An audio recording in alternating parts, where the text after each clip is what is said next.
विशाल भारतीय मैदानों के हृदय में एक सजीव और एकजुट भैंसों का झुंड घूमा करता था। उन्हें बहादुर झुंड के नाम से जाना जाता था, क्योंकि उनकी एकता और हिम्मत सभी में प्रसिद्ध थी। उनके नेता भीम एक बुद्धिमान और शक्तिशाली भैंसा थे। उनके नेतृत्व में झुंड हरियाली और मीठे पानी की तलाश में दूर दूर तक यात्रा करता था। एक दिन, जब गर्मी अपनी चरम सीमा पर थी और सूरज आग उगल रहा था, झुंड एक बड़े नदी के किनारे पहुंचा। लेकिन यह नदी एक कुख्यात मगरमच्छ काल द्वारा संरक्षित थी, जिसे सभी जानवर डरते थे।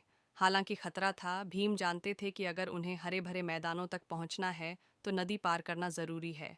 उन्होंने झुंड को इकट्ठा किया और हिम्मत भरी आवाज में बोले, हम एकजुट हैं।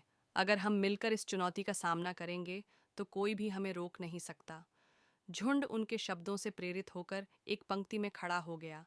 प्रत्येक भैंसा एक दूसरे के कंधे से कंधा मिलाकर खड़ा हुआ।